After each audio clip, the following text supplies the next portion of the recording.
Meaning भी पढ़ना है।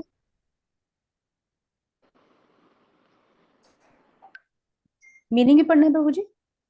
हाँ, मीनिंग रहने दीजिए, उसका ट्रांसलेशन और पर्पट पढ़िए। अच्छा, ठीक है। दूसरी ओर यदि कोई निष्ठावान व्यक्ति अपने मन के द्वारा कर्मेंद्रियों को वश में करने का प्रयत्न करता है और बिना किसी आसक्ति के कर्मयोग प्रारंभ करता है तो वह अति उत्कृष्ट है। तात्पर्य भी पढ़ूं। हाँ जी, पढ़िए मत। अर्थात लंपट जीवन और इंद्रिय सुख के लिए छद्म योगी का मिथ्या वेश धारण करने की अपेक्षा अपने कर्म में लगे रहकर जीवन लक्ष्य को, जो भव बंधन से मुक्त होकर भगवत धाम को जाता है, प्राप्त करने के लिए कर्म करते रहना अधिक श्रेयस्कर है। प्रमुख स्वार्थ गति तो विष्णु के पास जाना है। संपूर्ण वर्णाश्रम धर्म का उद्देश्य इसी जीवन लक्ष्य की प्राप्ति है। इस एक गृहस्थ भी कृष्ण भावनामृत में नियमित सेवा करके इस लक्ष्य तक पहुंच सकता है। आत्म साक्षात्कार के लिए मनुष्य शास्त्रोनुमोदित संयमित जीवन बिता सकता है और अनासक्त भाव से अपना कार्य करता रह सकता है। इस प्रकार वह प्रगति कर सकता है। जो निष्ठावान व्यक्ति इस विधि का पालन करता है वह उस पाखंडी से कहीं अधिक श्रेष्ठ है जो अबोध जनता को ठगने के लिए दिखावटी आध्यात्मिकता का जामा धारण करता है।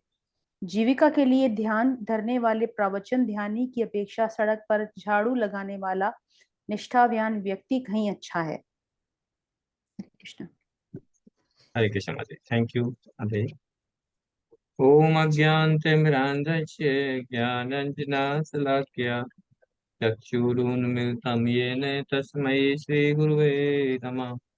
श्रीचैतन्यमनोभीष्टं स्थापितं येन भूतले स्वयं रूपं कदा मह्यं ददाति स्वपदान्तिकं। वन्देऽहं श्रीगुरु श्रीयुतपदकमलं श्रीपुरेण वैष्णवास श्रीरूपं सागरजातं सैगं रघुनाथावितं तं सजीवनं साद्वैतं सावधूतं परिजनसहितं कृष्ण चैतन्य देवं श्रीराधा कृष्ण पादान् सैगं ललिता श्री विशाखामितं हे कृष्ण करुणा सिंधु दीनबंधु जगतपते गोपेश गोपिका कांत राधा कांत नमस्ते। तप्त कांचन गौरांगी राधे वृंदावनेश्वरी वृषभानुसुते देवी प्रणमामि हरिप्रिय। जय श्री कृष्ण चैतन्य प्रभु नित्यानंद श्री अद्वैत गदाधर शिवासादि गौर भक्तवृंदा। हरे कृष्णा कृष्णा कृष्णा हरे हरे, हरे रामा रामा रामा हरे हरे। नमो विष्णुपदाय कृष्ण पृष्ठाय भूतले श्रीमते भक्ति वेदांत स्वामी इति नामने।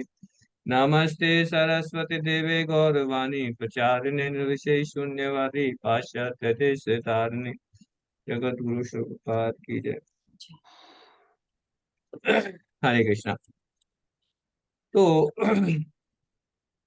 हमने जो कल श्लोक किया था, श्लोक नंबर 3.6, और उसमें हमने पढ़ा था कि जो कर्मेंद्रियों को वश में तो करता है, किंतु जिसका मन इंद्रिय विषयों का चिंतन करता रहता है वह निश्चित रूप से स्वयं को धोखा देता है और मिथ्याचारी कहलाता है ना। कि कर्मेंद्रियों को तो कर्म इंद्रियां, है ना, हमारी कौन सी है कर्म इंद्रियां? कितनी कर्म इंद्रियां हमारी? पांच कर्म इंद्रियां, ठीक है। और पांच ही ज्ञान इंद्रियां हैं, है ना। तो जो कर्म इंद्रियां, पांच कर्म इंद्रियां कौन सी? जिससे हम कर्म करते हैं, है ना। जैसे हाथों से कर्म करते हैं तो हाथ, पैरों से कर्म करते हैं तो पैर, है ना, है ना। तो जिनसे हम कर्म करते हैं, वो क्या है? कर्म इंद्रियां हैं। हाथ है, पैर है ना, हमारे जेनिटल्स हैं, पीछे का हिस्सा है ना। तो इस तरह से जो है और पांच ही ज्ञान इंद्रियां हैं जिनसे ज्ञान अर्जित होता है। जैसे आंखों से हम देखते हैं तो ज्ञान मिलता है ना, कि पता चलता है कि अच्छा ये चीज है, नॉलेज मिलती है आंखों से। कानों से आंखें बंद कर रखी है लेकिन सुनाई दे रहा है, तो सुनने से भी हमें ज्ञान मिलता है ना। हमारी त्वचा है, त्वचा को कोई टच कर दे, आंखों से भी नहीं देख रहे हैं, कानों से भी नहीं सुन रहे, किसी ने हमारा हाथ टच कर दिया, ठंडा ठंडा लगा दिया, तो हमें पता चल जाता है कोई ठंडी चीज लग रही है। क्या है? ज्ञान अर्जित हो रहा है ना। तो इस तरह से 5 कर्मेंद्रियां हैं और 5 ही ज्ञान इंद्रियां हैं। तो पिछले श्लोक में हमने पढ़ा था कि जो कर्मेंद्रियों को तो कंट्रोल में कर लेता है ना, लेकिन मन में विषयों के बारे में सोचता रहता है, वो क्या है? उसे बोलते हैं मिथ्याचारी, है ना। वो अपने आप को ही धोखा दे रहा है ना, अपने आप को ही धोखा देता है, उसे मिथ्याचारी कहलाता है। और क्या हमने डिस्कस किया था? एक आध पॉइंट बताइए। कल हमने डिस्कस क्या किया था? कुछ इंपॉर्टेंट पॉइंट्स।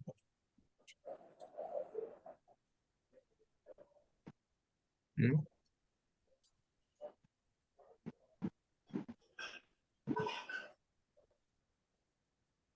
हरे कृष्ण प्रभु जी। तो ये प्रभु जी, जो ऐसी मिथ्याचारी जीवात्मा है, तो उसका ज्ञान जो है वो व्यर्थ ही है, क्योंकि जो भी वो ज्ञान अर्जित करता है उसके सारे जो फल होते हैं वो भगवान फिर अपनी माया के द्वारा हर लेते हैं उनको। उसको उस ज्ञान को अर्जित करने का कोई फायदा नहीं होता। और हम्म। उनका ऐसे जो होते, मतलब हमेशा उनका जो चित्त है वो अशुद्धि रहता है, क्योंकि वो कृष्ण भावना अमृत एक्टिविटीज में अपने को एंगेज नहीं करते हैं। और फिर आपने कृष्ण भावनामृत एक्टिविटीज क्या है उनके बारे में डिस्कस किया था। जप करना, जप हाँ। कैसे करना है, और किस तरह से अपने को अपनी समस्त इंद्रियों को भगवान की सेवा में लगाना है, जिससे कि जो चित्त है वो शुद्ध हो जाए। हरे कृष्ण। हरे कृष्ण। ठीक है माता। तो हमें, क्योंकि हमने ये डिस्कस किया था कि हम एक पल भी, एक क्षण भी कर्म के बिना रह ही नहीं सकते, है ना। तो जो ये कहता है कि मैं तो कर्म करने से क्या होगा, कर्म करने से कर्म का बंधन हमें बांध लेगा, है ना, तो मैं कर्म ही नहीं करूंगा, तो मैं बंधूंगा नहीं, है ना। तो भगवान ने मना कर दिया कि नहीं, कर्म तो आप एक क्षण भी आप बिना कर्म के रह नहीं सकते। क्यों नहीं रह सकते? क्योंकि you are force to do it, है ना। यही तो किया था ना हमने, कि आप कुछ भी नहीं करो, आइडल बैठ जाओ। तो आइडल आप बैठ ही नहीं सकते, बिकॉज प्रकृति जो है, प्रकृति के गुणों के द्वारा आप, यू आर फोर्स, है ना। आपको फोर्स किया जाएगा कि ये करो। जैसे जेल के अंदर, है ना, जेलर है, वो आपको फोर्स करता है कि नहीं, आपको पत्थर तोड़ने हैं, है ना, यहाँ पे फावड़ा चलाना है, इतना जो है आपको खोदना है ना। तो पनिशमेंट दी जाएगी, you are force to do it. आप बिना कर्म किए बिना रह ही नहीं सकते, you are force to do it. प्रकृति अपने गुणों के द्वारा कराएगी, और हम जो है प्रकृति के द्वारा एक तरह से पपेटियर की तरह नाचते हैं। लेकिन इसमें बताया था कि ठीक है, कर्म, जो व्यक्ति कर्म तो नहीं करता, है ना, लेकिन आप कर्म करना तो बंद कर दोगे, लेकिन मन जो है आपका घूमता रहेगा। तो मन के द्वारा भी कर्म होते हैं, है ना, मन के द्वारा भी कर्म होते हैं, है ना। तो ये हमने लास्ट, कल हमने डिस्कस किया था। और फिर अलग अलग से जो है ना, कि हमारी स्थिति कैसी है जब हम सोचते हैं कि हमें कोई नहीं देख रहा, है ना, तो हमारे मन में क्या चल रहा है, उसके बेसिस पे भी उनका रिएक्शन हमें मिलता है ना। जैसे ब्राह्मण और वैश्या का हमने एग्जाम्पल डिस्कस किया था। हम्म? तो आज हम करें आज के श्लोक का जो 3.7, ये भी बड़ा इंपॉर्टेंट है। इसमें क्या है कि पहले श्लोक में तो बताया कि मिथ्याचार, है ना, कि जो कर्म तो नहीं करता, लेकिन मन में विषयों के बारे में सोचता रहता, तो वो मिथ्याचारी है। और यहाँ पे अब बता रहे हैं, इन या तू इंद्रियानी मनसा, हाँ? या तू माने लेकिन, है ना। अब लेकिन कहाँ यूज होते हैं? कि पहले कुछ बोला है, लेकिन अब दूसरी चीज बता रहे हैं आपको, है ना। या तू इंद्रियानी मनसा नियम आरभते अर्जुना, है ना, कर्म इंद्रिय कर्म योगम असक्ता सा विशिष्यते, है ना। कि दूसरी ओर, पहले पहले उसमें तो बताया कि जो कर्म नहीं करता लेकिन मन से चिंता करता, वो मिथ्याचारी है। अब क्या बता रहे हैं, लेकिन लेकिन जो मनुष्य मन द्वारा इंद्रियों को वश में करके, मन से इंद्रियों को वश में करके और अनासक्त भाव से कर्म इंद्रियों के द्वारा भक्ति भावित कार्य करता है, वह अति श्रेष्ठ है। यानी कि मन के द्वारा कर्मेंद्रियों को वश में करके, अपनी कर्मेंद्रियां कौन सी हैं, हाथ पैर मुंह, है ना, ये हमारी कर्मेंद्रियां हैं। इनको वश में करना है, कैसे, मन से इनको वश में करने का प्रयत्न करता है और आसक्ति के बिना कर्म योग करता है, कर्म योग करता है ना। तो वह अति श्रेष्ठ है ना, वो श्रेष्ठ है। तो इसलिए इस श्लोक में इंद्रियानी शब्द जो है ना, एक दो वर्ड यूज हुए, एक तो कर्म इंद्रियानी और एक है इंद्रियानी। तो जो इंद्रियानी है वो ज्ञान इंद्रियों के लिए यूज किया है भगवान ने। इंद्रियानी मतलब ज्ञान इंद्रिया, और कर्म इंद्रियानी मतलब कर्म इंद्रिया, है ना। तो दोनों में डिफरेंस है। ज्ञान इंद्रिया, इंद्रियानी ज्ञान इंद्रिया, कर्म इंद्रिया मतलब कर्म इंद्रिया।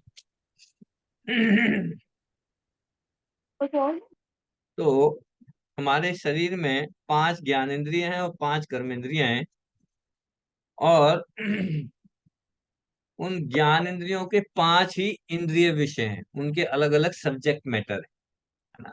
जैसे आंखों का सब्जेक्ट मैटर क्या है, सुंदर सुंदर चीजें देखना। कानों का सुन अच्छा अच्छा म्यूजिक, है ना, शब्द, ये विषय हैं अलग अलग। जीव का टेस्ट, है ना, स्वाद। हमारी स्किन है, स्किन का सॉफ्टनेस, है ना, टच करते हैं जो सॉफ्टनेस। तो इनके विषय हैं ये। तो भगवान कहते हैं कि जो विशिष्ट व्यक्ति है, जो मन के द्वारा ज्ञान इंद्रियों को वश में करके, ज्ञान इंद्रियों को, है ना, ज्ञान इंद्रिय कौन सी, जैसे हमारी आंखें हैं, कान है, नाक है, ये ज्ञान इंद्रिय, इन ज्ञान इंद्रियों को वश में करके कर्म इंद्रियों से कर्म योग करता है, कर्म इंद्रियों से हाथ पैरों से काम करता है ना। पहले ही में क्या था, पहले श्लोक में वो काम ही नहीं कर रहा, है ना, वो काम नहीं कर रहा, लेकिन मन से चिंतन कर रहा है। और यहाँ पे क्या कह रहे हैं, अभी सिर्फ ज्ञान इंद्रियों को कंट्रोल करना है, कि आंखों को कंट्रोल कर लिया, लेकिन इनको कंट्रोल करके हाथों से पैरों से कर्म करना है, कर्म योग योग करता है, वो श्रेष्ठ है, वो श्रेष्ठ है। तो दो चीज हमने डिस्कस किया था, मिथ्याचारी, लास्ट लास्ट श्लोक में मिथ्याचारी, और एक था सदाचारी, है ना। तो मिथ्याचारी कौन है? मिथ्याचारी वह है जो कर्मेंद्रियों से कर्म तो नहीं करता, लेकिन भौतिक विषयों की कामना करता है, वो तो मिथ्याचारी है ना। दिखावा तो करता है मैं कुछ नहीं कर रहा, लेकिन मन में सब कुछ चल रहा है, उसके मन में सारे लड्डू फूट रहे, है ना। दूसरों को दिखाएंगे कि मैं तो बहुत बड़ा भक्त हूं, मैं तो, मुझे कुछ नहीं चाहिए, मैं तो बैरागी हूँ, और मन में मुझे ये मिल जाए, मुझे ये मिल जाए, मुझे ये मिल जाए, ये चल रहा है। तो वो है मिथ्याचारी। और सदाचारी क्या है? सदाचारी वह है जो कर्मेंद्रियों से कर्म तो करता है, कर्मेंद्रियों से कर्म करता है, परंतु भौतिक विषय भोग की कामना को वश में करता है। जो भौतिक विषय है उनकी कामना को कंट्रोल करता है, वश में करता है। हम्म,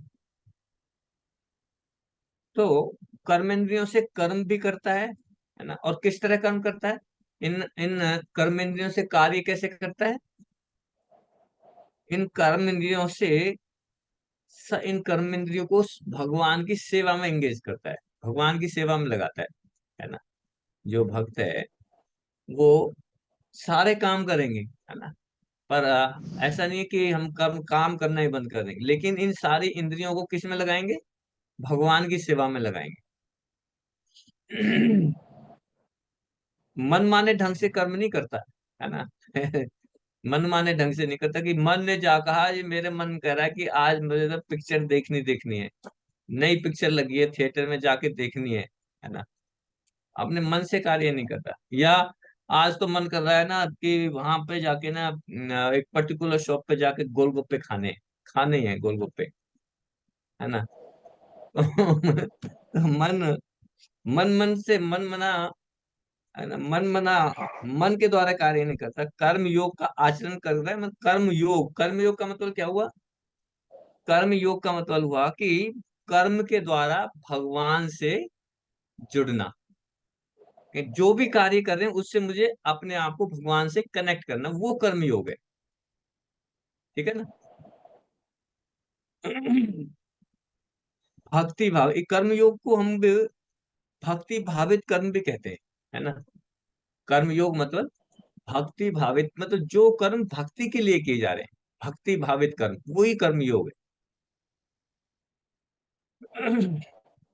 परंतु ये ध्यान रहे कि कर्मयोग में भगवान की प्रत्यक्ष भक्ति नहीं होती। जो कर्मयोग कर रहे हैं उसे हम भगवान की प्रत्यक्ष भक्ति नहीं हो रही, परंतु फिर भी उस कर्म से क्या हो, सर्वव्यापी ईश्वर परमात्मा की प्रसन्नता के लिए काम करते हैं। कि जो भी काम करें जी, हम परमात्मा की खुशी के लिए काम करते हैं। तो ये भी एक भक्ति का रूप है ना। तो कर्मयोग के बारे में श्री प्रभुपाद जी बताते हैं अपने तात्पर्य में कि कर्मयोग मतलब कि जित कर्मयोग का मतलब कि जो कर्म कर रहे हैं ना वो वर्णाश्रम धर्म। भगवान ने हमारा हमारा धर्म कौन सा है? वर्णाश्रम। भगवान ने वर्णाश्रम धर्म बनाया, चातुर्वर्णम मया सृष्टम। और ये वर्णाश्रम किसने बनाया, किसने दिया? भगवान ने बनाया। चातुर्वर्णम मया सृष्टम गुण कर्म विभागस्य, कि जो मैंने 4 वर्ण और 4 आश्रम बनाए हैं। और किसके बेसिस पे बनाए हैं? जाति के बेस पे नहीं बनाए, ये मैंने आपके गुण और कर्मों के बेसिस पे बनाए हैं। कि जैसी आपकी क्वालिटी है उसके बेसिस पे आपको बनाए हैं, है ना। 4 वर्ण कौन कौन से हैं? कौन कौन से हैं 4 वर्ण और 4 आश्रम? प्रभु जी, ब्राह्मण क्षत्रिय वैश्य शूद्र, और आश्रम भी बताऊं प्रभु जी कि कोई हाँ और बताए? मैं बता दूं हाँ जी। बताइए। प्रभु जी, सबसे पहले ब्रह्मचारी आश्रम, फिर गृहस्थ आश्रम, वानप्रस्थ आश्रम, संन्यास आश्रम। हरे संन्यास कृष्ण। आश्रम, ठीक है। तो ये 4 वर्ण और 4 आश्रम किसने बनाए? किसी व्यक्ति ने बनाए? किसने बनाए ये? भगवान ने बनाए। अच्छा जी, कहाँ लिखा है बताओ, कैसे भगवान ने बनाए? आप तो ऐसे ही बोल रहे हो। भगवत गीता का श्लोक बता सकते हैं। भगवत गीता में भगवान ने खुद कहा है, चातुर्वर्णम मया श्रेष्ठम गुण कर्म विभाग से। जी मैं अपने आप नहीं कह रहा जी, भगवान ने बताया है, हमने नहीं बनाया। तो कर्म योग का मतलब है कि इन 4 वर्ण और 4 आश्रमों के बेस पे हर आश्रम का अलग अलग कार्य बनाया, कि उसकी अलग अलग जिम्मेदारी, अलग अलग ड्यूटीज बनाई, कि इस आश्रम में रह के आपको इस तरह से कार्य करना है। तो कर्म योग का मतलब कि हम जिस आश्रम में हैं, जैसे हम गृहस्थ आश्रम में हैं, तो गृहस्थ आश्रम की जिम्मेदारियां हमारे शास्त्रों में लिखी हुई है। तो हम अगर उन जिम्मेदारियों के अनुसार अपना जीवन गृहस्थ आश्रम चला रहे हैं, तो दैट इज कर्मयोग। भगवान ने वो जिम्मेदारी इस तरह से बनाई है कि आप उन कर्मों को करते हुए आप भगवान से कनेक्ट हो जाओगे, भगवान से कनेक्ट हो जाओगे, है ना। वो है कर्म योग। क्योंकि वर्णाश्रम धर्म का मेन उद्देश्य है भगवान विष्णु की प्रसन्नता के लिए कार्य करना, है ना।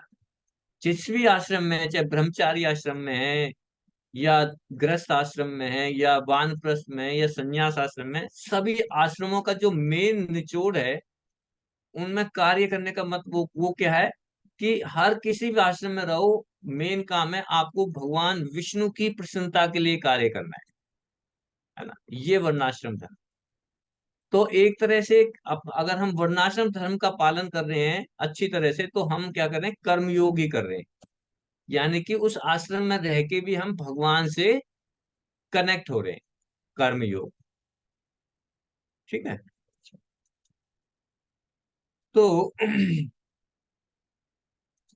मन के द्वारा ज्ञान इंद्रियों को वश में करने की बात इस श्लोक में कही है, कि ज्ञान इंद्रियों को मन के द्वारा वश में करने की बात है ना। और पहला जो श्लोक था इस उसमें ज्ञानेंद्रियों के विषयों को के बारे में बात की गई थी, है ना। तो मन के द्वारा ज्ञानेंद्रियों को वश में करने का मतलब है कि मन में ज्ञानेंद्रियों के विषयों की कामना नहीं करना, है ना। ज्ञानेंद्रियों को वश में करने का मतलब क्या है कि जो ज्ञानेंद्रियों के विषय है ना, उनकी कामना नहीं करना। जैसे विषय क्या है, आंखों का विषय सुंदर सुंदर चीजें देखना है ना। तो इन विषयों को देखना, सुंदर चीजें तो देखनी है, लेकिन क्या चीज देखनी है वो आपको डिस्टिंग्विश करना पड़ेगा, है ना। सुंदर चीजें देखो, आप भगवान के दर्शन करो, सुंदर सुंदर भगवान की आंखें कितनी सुंदर हैं, भगवान का चेहरा कितना सुंदर है ना। हमारे राधा गोविंद जी के सामने आप खड़े हो जाओ, आपका मन ही नहीं करेगा हटने का, इतने सुंदर हैं, है ना। तो ज्ञान इंद्रियों के विषय में कामना नहीं करना, है ना।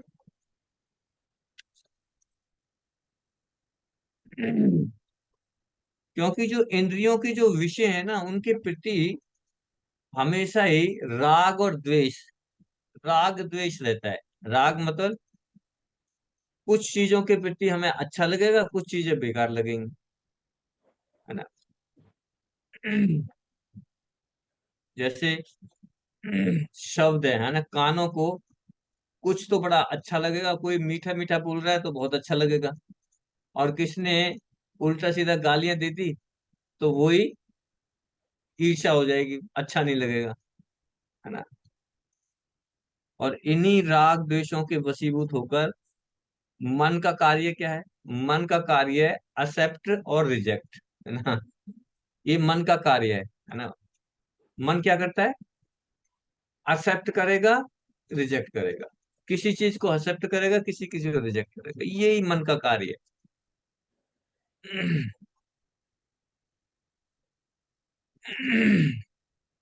तो हमारा मन जो है इंद्रियों के राग तो इसके बस में ना होकर इंद्रियों पर नियंत्रण करे, ये मन जो है ना, राग द्वेष से हटके क्या करे, इन इंद्रियों को कंट्रोल करे, है ना।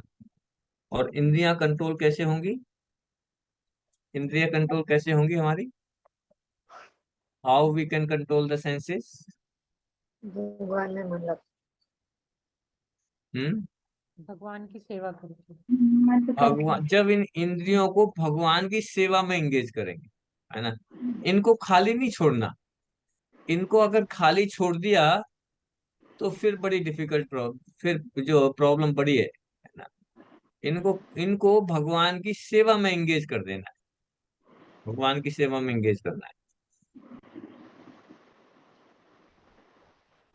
तो भगवान की सेवा में श्री प्रभुपाद जी लिखते हैं कि कृष्ण भावना भावित नियमित सेवा करने से गृहस्थ भी इस गति को प्राप्त हो सकता है ना। कोई ये ना कहे जी मैं तो अभी देखो, मैं तो भगवान के धाम कैसे जा सकता हूँ, जो ब्रह्मचारी है जी मंदिर में या सन्यासी है वो तो कितने आगे बढ़े, वो ही भगवान के धाम जा सकते हैं ना। तो गोपाल जी बता रहे हैं कि इस कृष्ण भावना भावित में नियमित सेवा, रेगुलर सेवा अगर करेंगे तो गृहस्थ जीवन में भी हम भगवान के धाम जा सकते हैं, गृहस्थ जीवन में।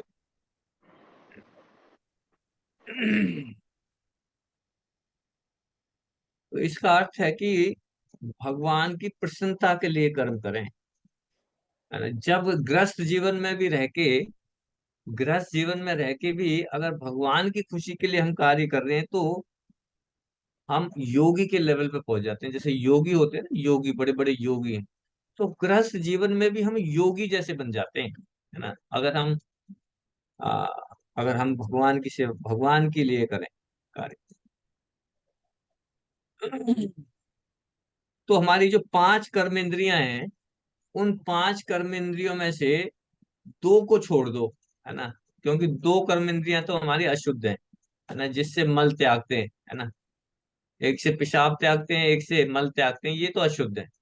लेकिन बाकी जो 3 कर्मेंद्रियां हैं, है ना, 3 कर्मेंद्रियों में हमारे हाथ हैं, हमारे पैर हैं, और हमारी जीभ, जिह्वा, है ना।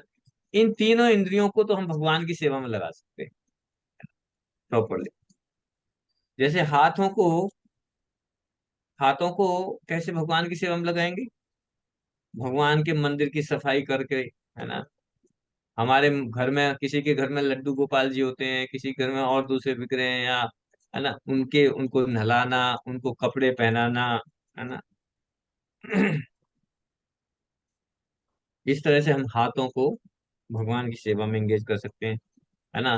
किसी घर में लेमिनेशन ही है, राधा गोविंद जी की लेमिनेशन है, उन्हीं को हमें आरती करना, है ना, उन्हें दीपक दिखाना, हाथों से तो दिखाते हैं। हम्म? पुष्प, फूल अर्पित करना भगवान को, हम्म? भोग लगाना, भगवान को आभूषण, है ना, नेकलेस पहनाना, अच्छे अच्छे, श्रृंगार। करताल बजाना, आरती कर रहे हैं तो करताल, है ना, करताल बजाना भगवान के सामने हाथों से बजाते हैं, है ना। और नहीं तो भगवान के भोग के लिए खाना तो सभी बनाते हैं, है ना, तो हाथों से ही बनाते हैं, है ना। तो हाथों से हम भगवान की सेवा करते हैं। अगर उन्हीं हाथों से खाना बनाएंगे अपने टेस्ट के लिए तो फिर वो सेवा नहीं है। अगर उन्हीं हाथों से भगवान के लिए खाना बनाएंगे कि भगवान के लिए मैं अच्छा अच्छा खाना बना रही हूँ, तो हम हाथों से भगवान की सेवा कर रहे हैं। तो इन हाथों को भगवान की सेवा में एंगेज करना है ना। पैरों को पैरों को कैसे भगवान की सेवा कर सकते हैं? भगवान के मंदिर में जाके, है ना, चल के जाना चाहिए। ये नहीं है कि बिल्कुल गाड़ी में जाओ और सीधे मंदिर के सामने, राधा गोविंद के सामने टेम्पल में एकदम खड़ा, वहीं सामने विग्रह दिखाई देने चाहिए, गाड़ी में से उतरो राजा महाराजों की तरह। ऐसे नहीं, गाड़ी वहीं दूर छोड़ो, चप्पल जूते उतारो और पैदल चल के जाओ, है ना। क्योंकि पैरों को लगाना है ना भगवान की सेवा में। भगवान की सेवा में पैर कैसे लगेंगे? जब पैरों से चलोगे, है ना। मंदिर में जाए, फिर भगवान की परिक्रमा करें, है ना। एक रहुगुना, राजा रहुगुना थे, है ना, राजा रहुगुना। तो वो भगवान का प्रवचन सुनने के लिए पालकी में जा रहे थे, है ना, पालकी में बैठ के। और पालकियों को कौन चलाते थे पहले? लोग अपने कंधों पे ले जाके चलते थे, है ना, बहुत दूर तक जाते थे, और राजा आराम से पालकी में बैठ के जा रहा है। तो रास्ते में पता चला कि वो कह रहा कि आपकी बहुत धीरे चल रहे हो, जल्दी जल्दी चलो। तो बोला कि लग रहा तुम थक गए हो, किसी और को भी ऐड कर लो। तो रास्ते में जड़ भारत महाराज, है ना, भरत महाराज मिल गए, जड़ भारत, हटते कट्टे। तो राजा ने कहा कि उसको जोड़ लो, नए लड़के को, है ना। तो जड़ भारत को भी लगा लिया उन्होंने पाल के। अब वो चल रहे हैं, लेकिन जड़ भारत जो है नीचे देखते चल रहे हैं कि कोई चींटी कीड़े मकोड़े उसके पैर के नीचे ना आ जाए। तो कभी पालकी ऐसे हो रही है, कभी ऐसे हो रही है। तो रघुनाथ ने कहा कि ये क्या हो गया तुम लोगों को, पालकी ऐसे से कैसे हुई? बोला जी हमारी तरफ से नहीं हुआ, ये नया बंदा आया ना, ये जो है ना उल्टा सीधा कर रहा है। तो महाराजा रघुगना ने उनको डांट दिया, है ना, जट भरत को। और जट भरत ने फिर उन्हें क्या दिया? उपदेश दे दिया, उपदेश। पूरा पूरा ज्ञान दे दिया। बोला तुम मूर्ख हो, है ना, तुम मूर्ख हो। भगवान की सेवा, भगवान के वचन के लिए जा रहे हो, लेकिन पालकी में बैठ के जा रहे हो, पैरों से चल के जाना चाहिए। दूसरों के कंधे पे चढ़ के तुम जा रहे हो ना, पूरा ज्ञान दे दिया। तो राजा तुरंत पालकी से नीचे उतरा और हाथ जोड़ के खड़ा हो गया कि आप तो जो है, जो दिखाई दे रहे हैं वो नहीं हो, है ना। और पूरा ज्ञान वहीं पे। तो बात ये कि हमें पैरों से भगवान की सेवा करनी। तो पैरों से कैसे? पैदल चल के जाना है। पैदल चल के हमें जैसे तीर्थ स्थान में जाना चाहिए, वृंदावन, मथुरा, है ना, द्वारका, वहां पे जाएं। तीर्थ स्थान में पैरों से चल के जाएं, पैरों से सेवा होती है। हम्म, भगवान के मंदिर में दर्शन करके उनकी परिक्रमा करते हैं, है ना, पैरों से सेवा करते हैं। लोग वृंदावन की 84 कोस की या परिक्रमा करते हैं, पैरों से करते हैं। पैरों को भगवान की सेवा में लगा रहे। तो जैसे वृंदावन में गोपाल जी के विग्रह, है ना, माधवेंद्रपुरी, सुना था माधवेंद्रपुरी? है, माधवेंद्रपुरी का नाम सुना है आपने? माधवेंद्रपुरी का नाम सुना है? उषा माता जी सुना है? तो वृंदावन में माधवेंद्रपुरी रहते थे, तो उन्हें दर्शन दिए गोपाल जी ने। बोला कि मैं वहां वहां पे एक राजा ने मुझे वहां पे दबा रखा है मिट्टी में, वहां से मुझे निकालो, है ना। तो माधव मुनि ने अपने गांव के लोगों को बताया और ले जाके उनको उसी लोकेशन पे गए और देखा तो वहां पे गोपाल जी का विग्रह दबे हुए हैं। तो उन्होंने गोपाल जी के विग्रह को लेके स्थापित किया। फिर दोबारा से दर्शन सपने में बोले गोपाल जी कि मुझे गर्मी लग रही है, गर्मी लग रही है तो क्या करूं। आप जो है जगन्नाथपुरी जगन्नाथपुरी वहां से जाके मेरे लिए चंदन लेके आओ। अब उस समय तो बाई एयर एरोप्लेन तो था नहीं, ना ट्रेन थी, कैसे जाएंगे। वृंदावन से जगन्नाथ जी कितना दूर है और गोपाल जी क्या कह रहे हैं, वहां से चंदन लेके आओ फिर मेरे शरीर पे लगाओ। तो माधव ने कुछ कहा, तुरंत चल दिए पैदल पैदल पैदल, पैरों को भगवान की सेवा में एंगेज कर दिया, है ना। तो भगवान के आदेश से ही वृंदावन से जगन्नाथपुर चले भगवान के सेवा के लिए, है ना, पैरों से सेवा, पाद सेवन। और वाणी, है ना, तीसरी इंद्रिय कौन सी है, जीव। तो जीव से कैसे करेंगे, जीव को कैसे सेवा में लगाएंगे, भजन कीर्तन। हाँ, कैसे लगाएंगे जीव भजन को। कीर्तन। प्रभु जी हरिनाम संकीर्तन करके, भजन बोल के, हरि नाम भगवान की आरती संकीर्तन करके, करके, हाँ, भगवान का आरती गुणगान, आरती गान करके, कर। Very good. और बताओ जी, कैसे जीव को भगवान का समाज, गुणगान, भगवान का प्रचार। भगवान का प्रभु जी प्रचार, भगवत गीता पढ़ के, भागवतम पढ़ के। भगवत गीता भागवतम पढ़ के, वेरी गुड। यस, मिथिला माता जी। प्रसाद पाकर। प्रसाद पाकर, बिल्कुल ठीक। राशि माता जी, यस। हरे कृष्ण प्रभु जी, यही बता रही थी, प्रसाद लेके ग्रहण करके। प्रसाद लेकर, ठीक है। हम्म शुद्ध भक्तों के द्वारा निर्मित जितने भी भजन है उनको गाकर, भजन गाकर, है ना, भगवान की सेवा करनी चाहिए। जैसी भी योग्यता है, योग्यता के अनुसार आप इस जीव को भगवान की सेवा में एंगेज करें, है ना। और सबसे सरल विधि है, सबसे सरल विधि, किसी को भगवान के जो है ना भजन नहीं आते, है ना, कोई बात नहीं। सबसे सरल विधि है जो भगवान ने, भगवान चैतन्य महाप्रभु ने दी है, क्या है, कीर्तन, भगवान के नामों का कीर्तन सब कर सकते हैं। हरे कृष्णा कृष्णा कृष्णा हरे हरे, हरे रामा रामा रामा हरे हरे, 24 घंटे गा सकते हैं। अच्छा, इसके लिए कोई योग्यता नहीं है, कोई योग्यता की जरूरत नहीं है। आपने एमबीए किया, पीएचडी किया, मैट्रिक किया, पहली फेल पहली पास, कुछ भी अनपढ़, वो भी कर सकता है ना। अच्छा, पैसे की जरूरत पड़ेगी जी, पैसे कहाँ से लाऊंगा, इसके लिए पैसे भी जरूरत नहीं है। आप चाहे गरीब हो या लखपति हो, करोड़पति, कोई भी कर सकता है, नो प्रॉब्लम, है ना।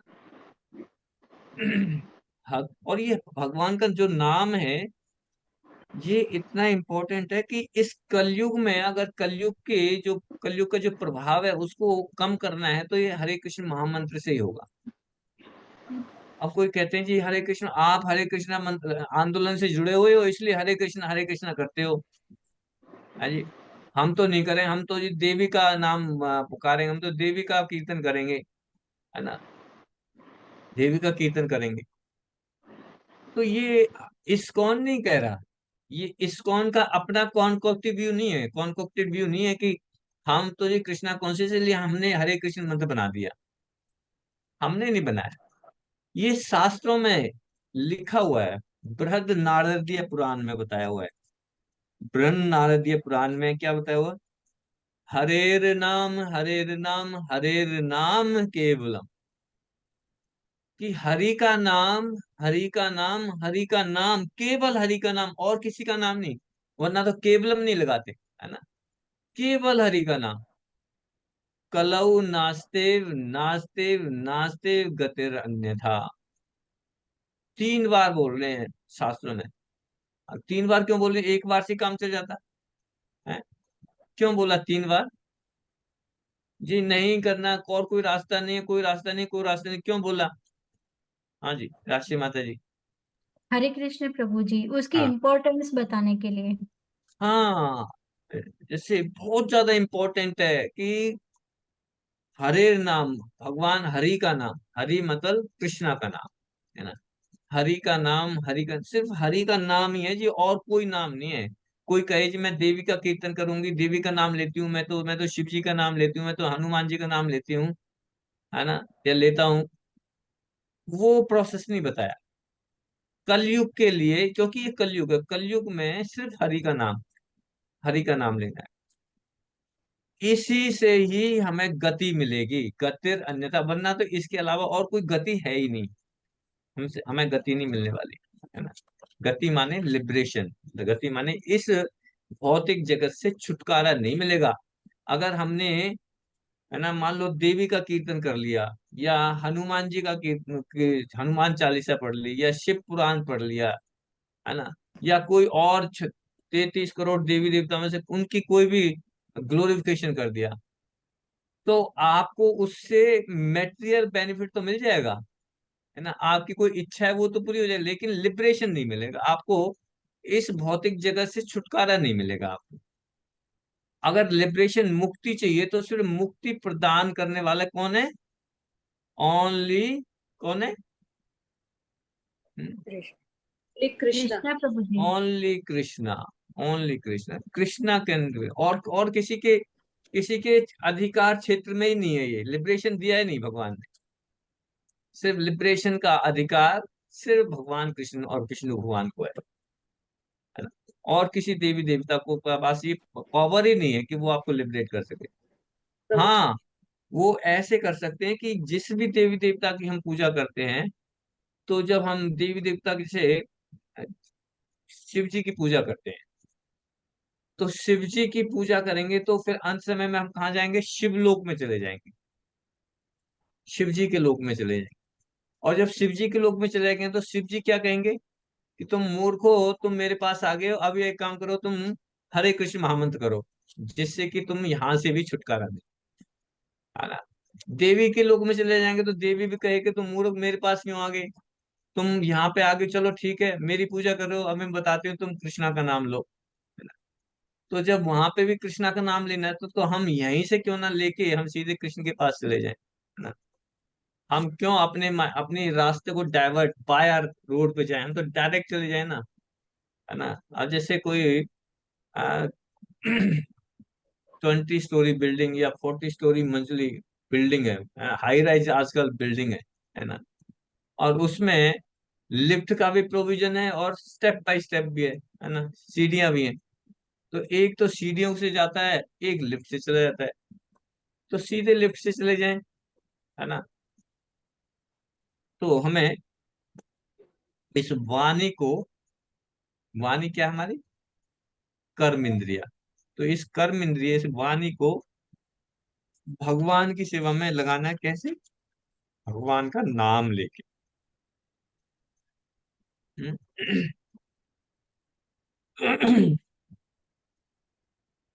तो ये सेवा है, हम इस सेवा से, हम वाणी के द्वारा हमेशा भगवान की सेवा कर सकते हैं, और ये भगवान की हम पर महान कृपा है ना, बहुत बड़ी कृपा है भगवान की हमारे ऊपर, कि भगवान ने हमें अपने नामों के उच्चारण का अधिकार दे दिया है। भी भगवान की कृपा है कि हमें, भगवान ने अपना हमें अधिकार दे दिया कि ठीक है, आप मेरा नाम ले सकते हो, है ना। जब हम लोग प्रीचिंग में जाते हैं कभी कभी, तो ऐसे क्वेश्चन आते हैं तो कहते हैं कि, जब हम कहते हैं कि ओ जी माला कर लो, हरे कृष्ण की चैंटिंग कर लो, मंदिर आ जाओ, तो पता है जवाब क्या मिलता है? हाँ प्रभु जी, भगवान की कृपा होगी ना तो जरूर से आऊंगा।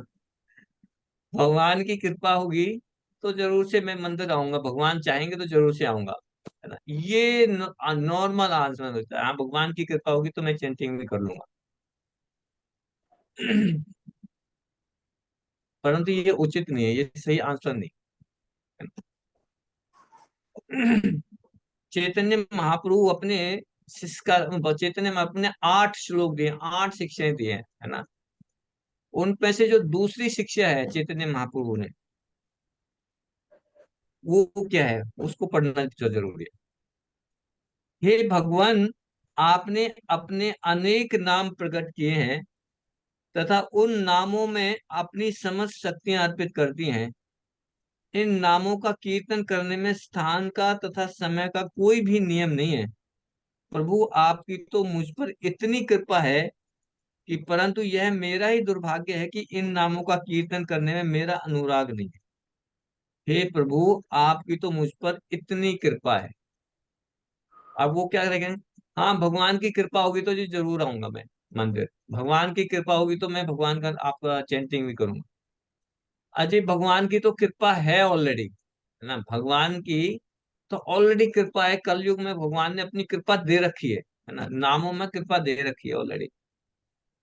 लेकिन आपका ही दुर्भाग्य, ये हमारा ही दुर्भाग्य है ना, जिसका ठेकरा हम भगवान के ऊपर फोड़ देते हैं कि भगवान की कृपा नहीं हुई जी मेरे को अभी, है ना। अभी भगवान की कृपा नहीं हुई इसलिए मंदिर नहीं आ पा रहा हूँ, लेकिन जैसे ही कृपा हो जाएगी आ जाऊंगा मंदिर भी। तो भगवान तो कह रहे हैं कि मेरी असीम कृपा है ऑलरेडी, है ना। ये तो मेरा ही दुर्भाग्य है कि मैं इन नामों का कीर्तन करने में मेरा अनुराग पैदा नहीं हो रहा, मेरा अटैचमेंट नहीं हो रहा मेरा। संगीता माता जी कुछ क्वेश्चन पूछना चाहते हैं? जी यस। प्रभु जी, हरे कृष्णा। एक क्वेश्चन आ रहा है मन में। हाँ। अभी आपने कहा जैसे कि भगवान की कृपा तो है, ये इंसान में कमी है कि वो नहीं कर रहा है। तो कई बार ऐसा होता है कि हम किसी को, कोई हमारे टच में है तो हम उसको एडवाइस करते हैं कि आप हरे कृष्णा मंत्र का जाप करें या फिर आप माला करना शुरू करें, जो भी है। तो वो लोग एक तो एग्री नहीं होते हैं उसके लिए, अगर हो भी जाते हैं तो स्टार्ट भी करते हैं, कई बार उन लोगों का मन नहीं लगता हम्म। माला में या जप करने में। फिर वो दोबारा से उसको छोड़ देते हैं या किसी और देवता की माला वाला करते हैं, जो पूजा करते हैं। तो क्या भगवान की कृष्णा के पास जाने के लिए कृष्णा की जो है दया है या कृपा जरूरी नहीं है? इसका क्या मतलब हुआ कि उनके ऊपर कृपा नहीं है या उनका अपना मन नहीं है? इसका क्या मतलब निकलता है? हाँ, बहुत बहुत प्रैक्टिकल क्वेश्चन पूछा आपने, और बहुत ही इम्पोर्टेंट क्वेश्चन। एक्चुअली क्या होता है माते कि जो भगवान का नाम जो है ना, हम्म।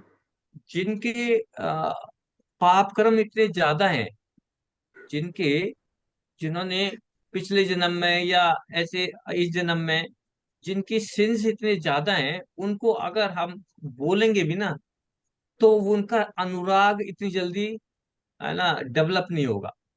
जैसे हमने क्या पढ़ा था कि चेतो दर्पण मार्जनम, कि अगर शीशा है, उस शीशे पर गंदगी गंदगी गंदगी जमी हुई है। मान लो किसी को एक गिलास है, उसको 10 साल से छेड़ा नहीं है और उसमें इतनी गंदगी जम गई, तो उसमें चेहरा दिखाई नहीं देगा, है ना। तो उसको क्या करना पड़ेगा, उसको साफ करना पड़ेगा। जब साफ हो जाएगा तब उसका अनुराग डेवलप होगा। लेकिन उसको उसको सफाई करने के लिए हरे कृष्ण महामंत्र तो करना पड़ेगा, है ना। लेकिन अब पॉइंट ये उठता है जी, हरे कृष्ण महामंत्र अब हम कहते हैं जी, वो करता नहीं है, तो फिर उनका उद्धार कैसे होगा? यही है ना बताइए, जी है जी। ना। भाई हम तो कहते हैं और हम्म। उसका मन तो डेवलप करना है, क्योंकि उसके पाप कर्म इतने ज्यादा हैं, उसके बाद इफेक्ट ही नहीं हो रहा है।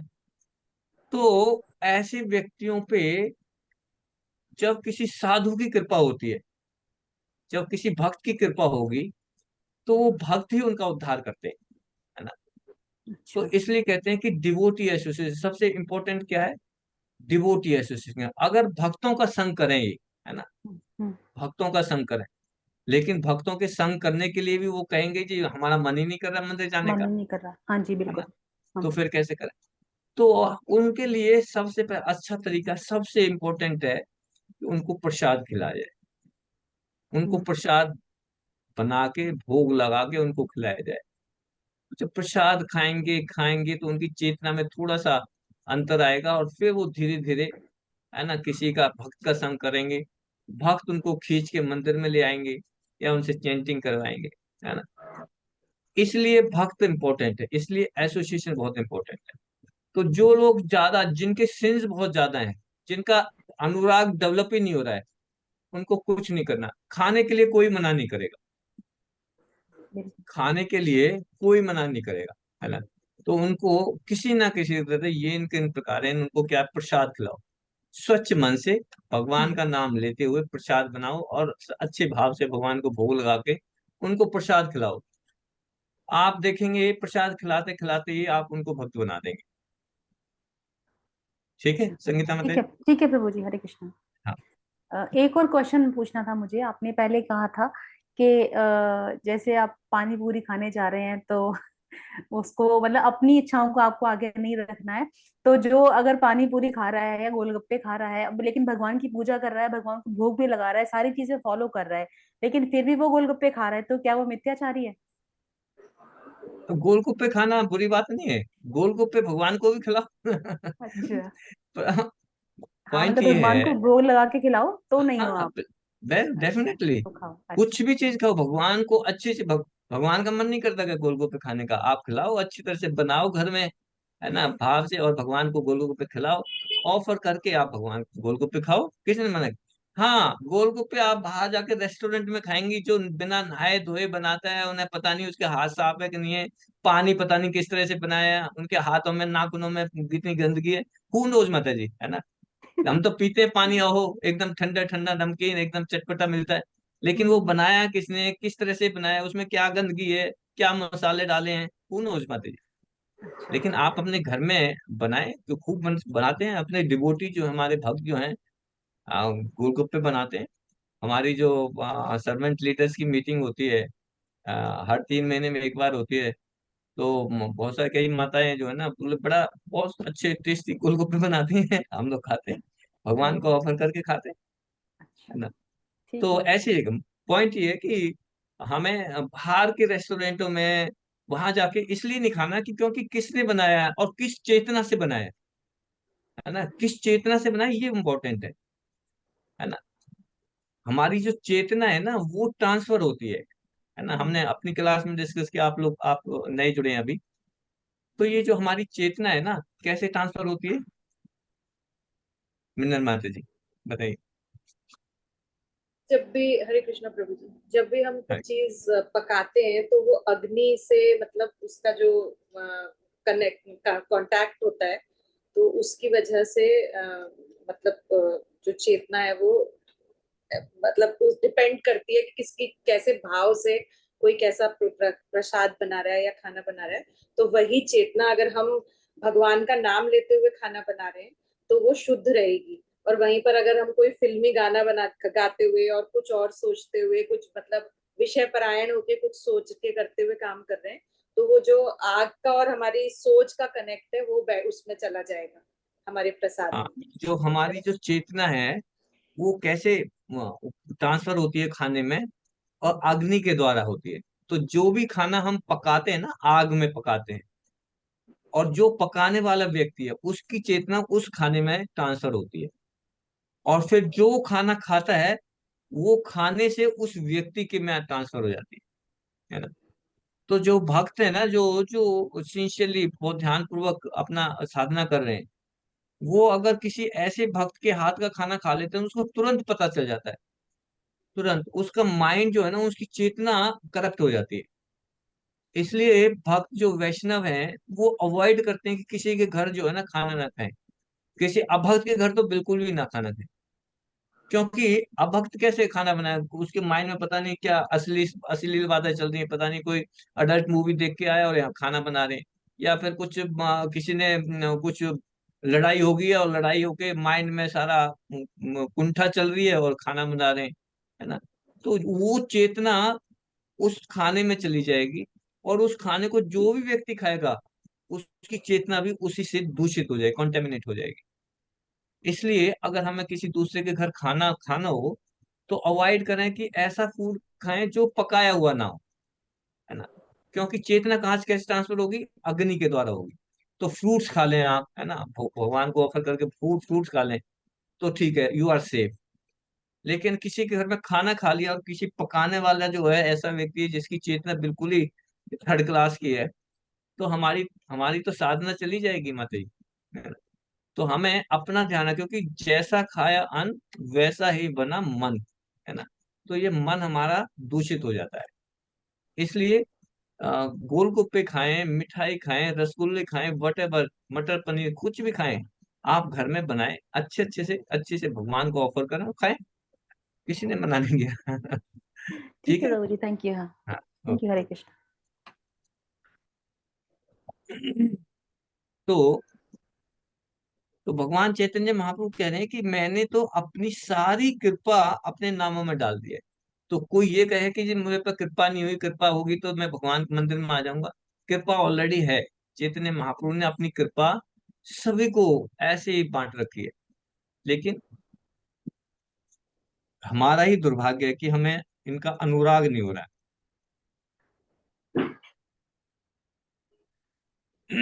चाहे बच्चा है, चाहे बूढ़ा है, या स्त्री है, या पुरुष है, कोई भी अच्छे कुल में जन्म हुआ है या पूरा बेकार कुल में जन्म लिया है, सभी के ऊपर कृपा है चैतन्य महाप्रभु की। और जैसे हमने डिस्कस किया,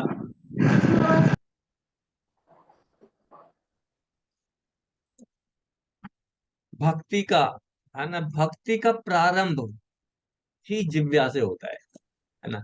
जैसे संगीता माता जी कह रही थी ना कि कैसे करें, उनको कैसे जोड़ें। तो अगर भक्ति स्टार्ट करनी है तो जो जीव है यही सबसे पहला इंस्ट्रूमेंट यही है हमारा, जीव, है ना। उसको प्रसाद खिलाएं, है ना, किसी भी ना किसी तरह से उसको भगवान के नाम से, है ना, सुनाएं। नहीं सुन रहा तो बैठ के सुनाएं, बोल नहीं रहा है ना, तो भगवान की इस जीव को भगवान की सेवा में लगाएं। और जीव के दो ही कार्य हैं, एक तो बोलना और एक है टेस्ट करना, है ना। तो उसको प्रसाद टेस्ट कराएं खूब अच्छा अच्छा स्वादिष्ट, और भगवान का नाम लेकर भगवान के नामों को कीर्तन करवाएं। इससे हमारी भक्ति स्टार्ट हो जाएगी। तो जो व्यक्ति मिथ्याचारी है ना, जो व्यक्ति अपनी कर्मेंद्रियों से कार्य करता है भगवान की प्रसन्नता के लिए, वो मिथ्याचारी व्यक्ति से श्रेष्ठ है ना। वो जो पिछले श्लोक में जो किया था कि कर्म तो नहीं कर रहा है लेकिन मन में कुछ चल रहा है, तो वो तो मिथ्याचारी है। उससे श्रेष्ठ क्या है कि आप मन ज्ञानेंद्रियों को वश में करके कर्मेंद्रियों से कार्य करो भगवान की प्रसन्नता के लिए।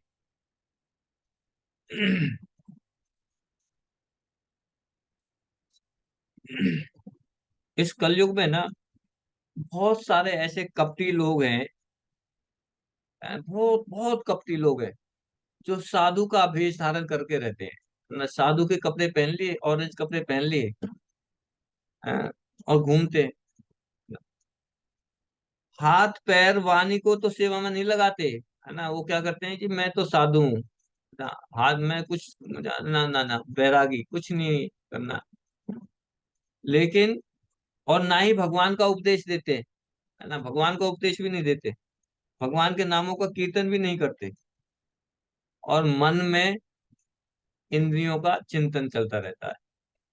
काम भी नहीं करना, भगवान का उपदेश भी नहीं देना, भगवान का नाम जप भी नहीं करना, और मन में कुछ और ही चल रहा है। ऐसे लोगों को बोलते हैं कपटी साधु।